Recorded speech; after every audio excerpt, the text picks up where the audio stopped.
Hi guys! Welcome back to my channel. This is me, Celine. And today, I'm sorry if I'm a little bit sick. And klaro kayo nga gisipon ko and ubo. But yeah, today I'm gonna do like my everyday makeup look. For all the disclaimer out there, I'm not a makeup artist or anything. Sometimes I can do my makeup, sometimes I can't. Yes, so di ko makeup artist and I'm just doing this for this video. Gibuhat to show you akong everyday look, like everyday makeup. Simple lang yun kaysa lang siya. As in, actually, dili ni mo makakuan nga nag-makeup ko. And sorry about my ears. I know they're so big. Okay, so let's get started! So first, akong foundation nga gagamitan is Maybelline in the shade B3.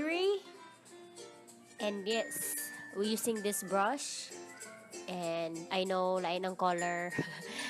Pero sorry sa akong lighting. Inana ako lighting. Sorry. And then, ibutang lang nimo ang foundation.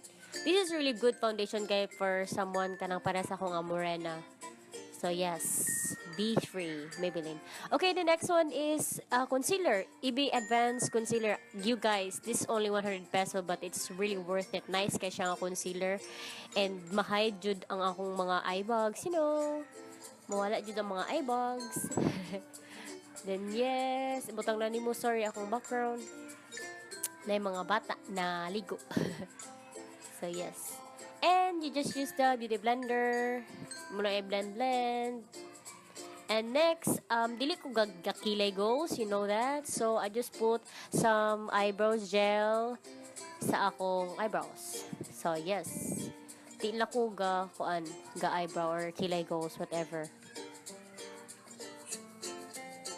So yeah, butang lang nimo siya sa eyebrow. Yes. Okay, next kang Maybelline nga, you know, sikat kay ni Hyper Cool Volume nga Maybelline. I think it's on sale today.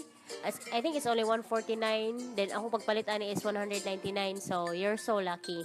Kay kung magpalit mo karon kay grabe kini siya ka nice. And this is my favorite. Like favorite na ko ni siya nga mascara.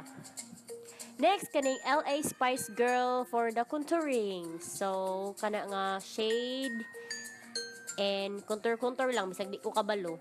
Actually di ko kabalo contour as in sa unsa ko tanaw sa mga tutorial, but yes, I just play with my face. Yes. And the next, kato kong napalit sa Bangkok $1 shop adto sa Phnom Penh. So yes. Kani nga blush. Medyo pink, itap lang nimo siya sa imong cheeks para dili kayo halata. Then, for highlighter, yes, that's my favorite. Wet n Wild Mega Glow. Yes, so, paborito ka na nako siya nga highlighter. Kaya moram sa akong highlighter. Ay, nam sa ta Spice Girls, pero ganaan ko ano. Okay, next, ang powder NC40 nako nga Studio Fix. Yes, this is my favorite forever. Yes, like, mula lang butangan lang ng powder mong face para ma-set na yung matatanan nga makeup. The next, the EB Herbelana Matte in the shade Shenas. Yes. I prefer mas nude pa ani or nude naman siya nga color kaso lang tungod siguro sa light nako mo nang murag red siya tan-aon or na pagka light kay siya. But yeah, mas prefer og nude. So yes, that's my everyday look, guys. And yes, si ate. Slow motion na siya, pag ganun.